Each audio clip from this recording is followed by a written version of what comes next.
एक 40 साल की महिला जाती है अपना कपड़ा सिलवाने के लिए और जब उसका कपड़ा सिला जाता है तो वो महिला दर्जी से पूछती है कि कितना पैसा चाहिए।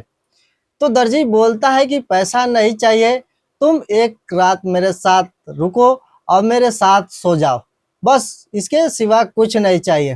राज क्या है मेरे दोस्त? महिला चिल्लाने और चीखने लगती है।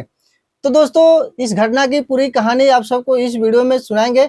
लेकिन वीडियो में आगे बढ़ने से पहले आपसे एक छोटी सी रिक्वेस्ट है, अभी तक वीडियो को लाइक नहीं किए हो तो प्लीज लाइक कर लीजिए और चैनल पर पहली बार है तो चैनल को सब्सक्राइब कर लीजिए। चलिए दोस्तों, इस घटना को अच्छे तरीके से जानने का प्रयास करते हैं। दोस्तों, एक ममता नाम की महिला थी जिसकी उम्र तकरीबन 40 साल थी। ममता अपने पति के साथ रहा करती। ममता का पति गांव में मजदूरी का काम किया करता। मजदूरी के काम से 200-400 रुपये कमाता, अपना जीवन गुजर बसर करता।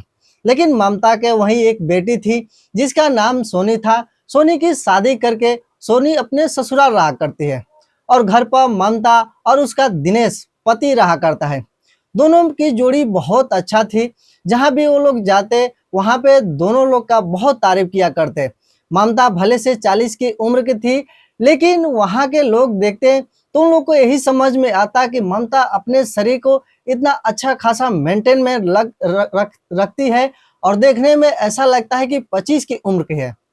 ऐसी होता है। और अपने पति के साथ कभी कभार मेरे दोस्त अपने मायके जाया करती है। जब अपने मायके जाती है तो वहां से ममता को अपने ससुराल आने को मन नहीं करता है। जब मन नहीं करता है मेरे दोस्त, तो दिनेश का भी कहीं ना कहीं मन नहीं करता है, क्योंकि उसको भी ससुराल में अच्छा लगता है। और इस वजह से ममता को ज्यादा होपलेस नहीं करता है कि तुम आज ही चलो गाँव, चाहे कल ही चलो गाँव।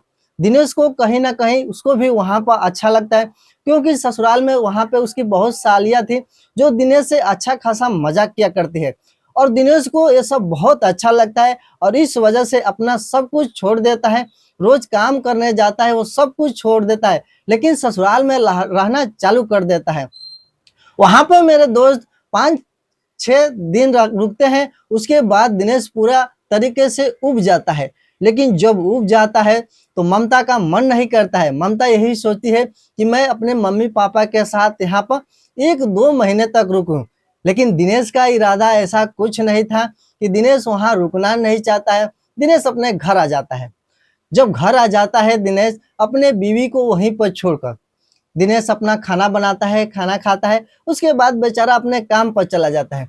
जब काम पर दिनेश जाता है तो वहां का जो ठेकेदार था, ठेकेदार दिनेश को बुलाता है और दिनेश का अच्छा खासा क्लास लेता है और बोलता है कि तुम इतने दिन तक काम पर क्यों नहीं आए? अगर आना नहीं था तो तुम हमको एक बार बता दिए होते, चाहे फोन कर दिए होते। फोन करके बताने में क्या जाता है, 1 मिनट जाता, उससे ज्यादा नहीं जाता। बेचारा दिनेश मायूस हो गया था। अपना मुंडी नीचे करके चुपचाप ठेकेदार का बात सुना करता है और बात सुनकर ठेकेदार पूरा अच्छे तरीके से फटकार लगाता है। फिर वहां से दिनेश बेचारा चला जाता है काम करने। दिनेश अंदर ही अंदर आग बबूला था, गुस्से में था और गुस्से के मारे जब शाम को काम पर से आता है तो अपने बीवी के पास फोन करता है और बीवी को उल्टी सीधी बातें बोलता है। लेकिन बेचारी ममता को अपने पति का थोड़ा भी बात नहीं लगता है, क्योंकि वो गलती की थी अपने मायके में रुककर। और दिनेश को जितना कुछ लगता है सब कुछ अनाप शनाप बक देता है। लेकिन ममता थोड़ा भी दिनेश का सवाल का जवाब नहीं देती है, ना ही उल्टा बोला करती है। ममता बोलती है कि अगर इतना ही दिक्कत है तो आप साथ में क्यों नहीं लेके गए? अगर साथ में लेके गए होते तो इतना कुछ हमको नहीं सुनना पड़ता। लेकिन दिनेश बेचारा ममता को अपने साथ ले आने के लिए क्या क्या नहीं किया था। लेकिन ममता नहीं आना चाहती है अपने मम्मी पापा को छोड़कर, गुस्से में चला आया था। दिनेश क्या करता है, फोन रखता है और फोन रखने के बाद अपने लिए खाना बनाता है और खाना खाता है, बेचारा सो जाता है। फिर जब अगली सुबह मेरे दोस्त काम पर जाता है तो उसका ठेकेदार दिनेश को बोल देता है कि तुम काम पर मत आना, आज के बाद मेरे पास तुम्हारे लिए काम नहीं है। बेचारा वहां पे हाथ जोड़ता है और अपने ठेकेदार से चिरौरी और विनती करते रहता है कि मालिक गलती हो गया है, दोबारा ऐसा गलती नहीं होगा।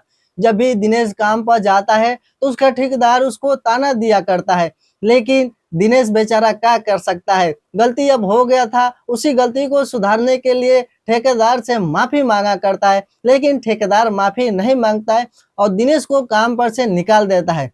बेचारा दिनेश घर आता है, घर आकर बहुत मायूस रहता है, लेकिन उसके आसपास के लोग दिनेश से पूछा करते हैं कि दिनेश, आज के पहले तुमको इतना मायूस कभी नहीं देखे, लेकिन आज क्या हो गया कि तुम इतना मायूस हो। बेचारे की आंख में से आंसू छलक रहे थे और लोग उसकी हाल चाल पूछ रहे थे, लेकिन उसके मुंह से थोड़ा भी एक भी शब्द नहीं निकलता है कि उसने क्या गलती की थी कि ठेकेदार ने काम पर से निकाल दिया।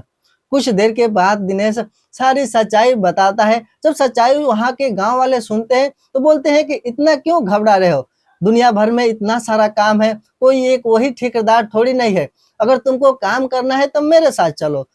दिनेश क्या करता है, एक अंकल थे उनके साथ काम करने चला जाता है। अंकल का नाम विनोद था और विनोद के साथ काम पर जाता है। वहां पर मेरे दोस्त लकड़ियां का जो लकड़ियां था, वहां पर लकड़ियों को काटना था, उसमें डिजाइन बनाना था, लकड़ी जहाँ फर्नीचर का काम होता है। दिनेश को काम वो थोड़ा अच्छा लगता है, थोड़ा बुरा लगता है, लेकिन बेचारा मजबूर था और मजबूरी के वजह से वहां पर विनोद के साथ काम करता है। जब शाम होता है तो बेचारा विनोद उसके साथ घर तक छोड़ता है और दिनेश बेचारा पूरा हरा थका रहता है। जब हरा थका रहता है, गुस्से में फिर अपने बीवी के पास फोन करता है और बीवी से बात करता है, बीवी के अपने सास ससुर से बात करता है, सबको फटकार लगाता है और उल्टी सीधे बातें बोलता है। उसके सास ससुर गुस्से में आकर और ममता को बोलते हैं कि बेटी अब तुम मत यहाँ रुको, तुम अपने ससुराल जाओ, अपने पति के साथ रहो। बेचारी जब अगली सुबह होता है तो ममता वहां से अपना सारा सामान लेती है और चली आती है दिनेश के घर पर। जब दिनेश के घर पर आती है तो देखती है घर में ताला लगा है और दिनेश काम पे चला गया है। काम पर आता है, काम पर से शाम तक वहीं पर वो बैठी रहती है घर के दरवाजे के पास, और बेचारी के मन में उल्टा सीधा ख्याल आता है कि दिनेश आएगा तो मेरे साथ क्या क्या करेगा, क्या क्या बोलेगा, मारेगा कि पीटेगा। लेकिन जब दिनेश शाम को आता है काम पर से तो अपनी बीवी से ज्यादा कुछ बातें नहीं करता है और घर का दरवाजा खोलता है। दरवाजा खोलने के बाद दोनों लोग घर के अंदर जाते हैं। अंदर जाते ही ममता क्या करती है, अपना सारा सामान रखती है। सारा सामान रखने के बाद मेरे दोस्त ममता घर का झाड़ू पोछा बर्तन धोना सब कुछ करती है। सब कुछ करने के बाद दिनेश से बोलती है कि घर में कुछ सब्जियां नहीं है, जाके बाजार से सब्जियां लेकर आइए। दिनेश बेचारा चुपचाप सुनता है और मार्केट जाता है। मार्केट जाने के बाद सब्जियां लेकर आता है। सब्जियां जब लेकर आता है तो रात में खाना बनाती है ममता, और खाना खाकर दोनों लोग बैठते हैं और अच्छे तरीके से शांत दिमाग से बात करते हैं। दिनेश अपनी सारी कहानियां बताता है, उसके साथ क्या क्या घटना घटी थी। ममता बेचारी चुपचाप सुना करती है। ममता सब कुछ सुनने के बाद जब दोनों लोग सोने जाते हैं, सोते टाइम ममता अपने पति से बोलती है कि मेरे लिए एक कपड़ा सिलवाना है और कपड़ा सिलवाने के लिए कुछ पैसा चाहिए। दिनेश बोलता है कि तुमको कितना पैसा चाहिए। ममता बोलती है कि वही 200-400 रुपया चाहिए, उससे ज्यादा नहीं चाहिए। दिनेश बोलता है कि ठीक है, तुम अगली सुबह मेरे से पैसा ले लेना और जाकर अपना जहाँ पे कपड़ा सिलवाना है वहां जाकर सिलवा लेना। ममता जब सुबह होता है तो दिनेश उसको पैसा देता है और अपना काम पे चला जाता है। और जब काम पर चला जाता है तो ममता क्या करती है, अपना कपड़ा लेती है और एक दर्जी के पास जाती है। दर्जी के पास जाने के बाद ममता को जब देखता है दर्जी तो पहले ही नजर में पसंद कर लेता है। कहीं ना कहीं दर्जी को ऐसा लगता है कि ममता को पसंद कर रहा हूँ और ममता भी हमको पसंद करेगी। लेकिन जो दर्जी था ठरकी इंसान था और ममता को क्या करता है, अपने दुकान के अंदर बुलाता है और अंदर बुलाने के बाद अब उस कपड़े का नाप लेता है और ममता को एक जगह पर खड़ा करता है और जगह जगह से नापी लेता है। नापी लेने के बाद ममता को कुछ डाउट होता है, लेकिन ममता दर्जी को कुछ नहीं बोलती है। कपड़ा का नाप देने के बाद ममता दर्जी से पूछती है कि कितना दिन में तुम मेरा कपड़ा सिलकर दे दोगे। वही दर्जी बोलता है मेरे दोस्त की कपड़ा सिलने के लिए मेरे पास बहुत सारे हैं, अगर आपको जरूरी है और ज्यादा अर्जेंट है तो आप बोलिए तो मैं कल आपका सिल के दे दूंगा। ममता बोलती है कि आपको जितना टाइम चाहिए, जितना जल्दी से जल्दी मेरा कपड़ा सिल देंगे उतना ही मेरे लिए अच्छा रहेगा। दर्जी बोलता है कि ठीक है, आप कल शाम को आना, मैं आपका कपड़ा सिल के रख दूंगा। जब वहां से ममता घर आती है, घर आने के बाद अपने पति का इंतजार किया करती है दरवाजे पे बैठकर। जब रात के 7 बजता है तो दिनेश काम पर से घर आता है। घर आने के टाइम मेरे दोस्त घर खाना बनाने के लिए मछली लेकर आता है। ममता मछली बनाती है और दोनों लोग मछली खाते हैं और खाने के बाद मेरे दोस्त सोने जाते हैं। सोने जाने के टाइम अपना जो भी काम रहता है सब काम करते हैं। ममता भी बेहद खुश रहती है दिनेश के साथ और दिनेश भी बेहद खुश रहता है। लेकिन कहानी यहाँ पर मोड़ लेती है मेरे दोस्त, जब ममता जाती है अगली सुबह अपना कपड़ा लेने के लिए और दर्जी से पूछती है कि कपड़ा का कितना पैसा चाहिए।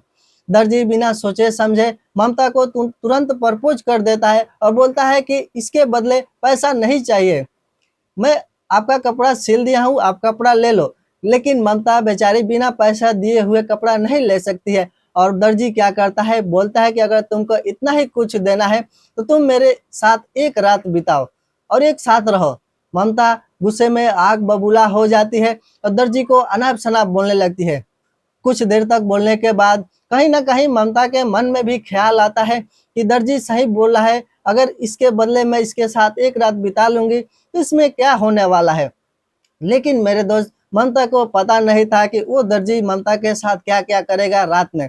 ममता उस दर्जी को हाँ बोल देती है। अगर ममता का मन नहीं रहता तो बेचारी वो हाँ नहीं बोलती, उसका भी मन था कि दर्जी के साथ एक रात बिताने के लिए। कपड़ा तो वहां से लेके चली आती है और कपड़ा लेके आने के पश्चात मेरे दोस्त ममता क्या करती है, उस दर्जी का नंबर ले लेती है और दर्जी भी ममता का नंबर ले लेता है। जब घर आती है तो अपने पति के सामने वो कपड़ा पहनती है और कपड़ा पहनकर दिखाती है। उसका पति दिनेश बहुत तारीफ करता है ममता का और बोलता है कि ये कपड़ा तुम आज रात तक पहनकर मेरे साथ सोना। ममता बेहद खुश खुश रहती है और क्या करती है कि वही कपड़ा पहनी रहती है और खाना वाना बनाने के बाद अपने पति के साथ वही कपड़ा पहन के सोती है। जब कपड़ा पहन के सोती है तो उसके पति के अंदर एक अलग ख्याल, एक अलग विचार आता है उस कपड़े को देखकर। इतना वो रोमांटिक कपड़ा लग रहा था कि ममता के साथ पूरी रात काम करता रहता है। जब अगली सुबह होती है तो दर्जी के पास फोन करती है और पूछती है कि कब तुम्हारे साथ एक रात बिताना है, तुम अभी तक कुछ बताए नहीं और ना ही मैसेज ना ही फोन किए। दर्जी बोलता है कि इतना जल्दीबाजी क्या है, मैं मौके का तलाश में हूँ और जैसे ही मेरे को मौका मिलेगा तो मैं तुमको फोन करूंगा, उस टाइम आ जाना। ममता बोलती है कि ठीक है, लेकिन जब भी आना होगा तो एक दिन मेरे से पहले बताना, क्योंकि मैं भी अपने पति से कोई ना कोई बहाना करके ही आऊंगे। जब अगली सुबह होती है मेरे दोस्त तो दर्जी उसको मैसेज करता है और फोन करता है और फोन पर सारी बातें बताता है और बोलता है कि तुम अगले दिन रात के 9 बजे मेरे घर आ जाना। अगले दिन जब काम पर से आता है दिनेश तो दिनेश को बोलती है कि मेरी सहेली का लड़के का बर्थडे है और बर्थडे में हमको जाना है, वो बुलाई है। दिनेश बेचारे को कुछ पता नहीं था, वो हाँ में हाँ भर देता है और बोलता है कि ठीक है चली जाना। बहाना बना देती है सहेली के बर्थडे का और चली जाती है दर्जी के घर पर और जाते टाइम बोल के जाती है कि हम अगली सुबह आएंगे, रात में नहीं आ पाएंगे। दिनेश बोलता है कि ठीक है कोई बात नहीं, अपना ध्यान रखना, ख्याल रखना और चली जाना। जब रात होती है 9 बजता है तो क्या करती है, ममता वहां से चली जाती है दर्जी के घर पर। दर्जी के घर पर जाने के बाद मेरे दोस्त दर्जी अच्छा खासा सेवा करता है और सेवा करने के बाद दर्जी ममता के साथ पूरी रात बिताता है और रात भर में जो जो करना रहता है काम सब कुछ ममता के साथ करता है और ममता बेहद खुश हो जाती है दर्जी के साथ काम करने के बाद। और एक ही रात में ममता को लत लग जाती है और बार बार उसके दुकान पर, बार बार उसके घर पर जाया करती है बहाना बनाते हुए। ये खबर दिनेश को लग जाती है कि मेरी बीवी मेरे पीठ पीछे मेरे साथ बहुत गलत काम कर रही है। गांव के लोग सारी कहानियां दिनेश को बताते हैं और दिनेश क्या करता है, अपनी बीवी ममता को एक दिन बैठाकर अच्छे तरीके से उसका पूछताछ करता है। लेकिन ममता कुछ नहीं बताती है और बोलती है कि मैं अपने सहेलियों के घर पर जाया करती हूँ। लेकिन मेरे दोस्त कब तक झूठ छिपा सकती है, सच तो कभी सामने आ जाता है। एक दिन ममता वहां पे जाती है दर्जी के घर पर। उसके कुछ टाइम के बाद दिनेश भी पीछे पीछे जाता है। जब पीछे पीछे जाता है तो देखता है कि मेरी बीवी एक दर्जी के घर पर है और दोनों को रंगे हाथ पकड़ लेता है। जब रंगे हाथ पकड़ लेता है तो पूरा गांव में हाहाकार मचा देता है और हाहाकार मचाने के बाद गांव वालों क्या करते हैं, दर्जी को बहुत मारते हैं। मारने के बाद मेरे दोस्त पुलिस को फोन करता है दिनेश। पुलिस आती है और दोनों को पकड़ के लेके चली जाती है। तो दोस्तों एक वीडियो बनाने का मेन मकसद किसी के भावनाओं को ठेस पहुंचाना नहीं था, बल्कि आपको जागरूक और संचेत करना था। अगर वीडियो अच्छा लगा है तो वीडियो को एक लाइक करिए, एक प्यारा सा कमेंट करिए। आप ये वीडियो कहाँ से देख रहे हैं।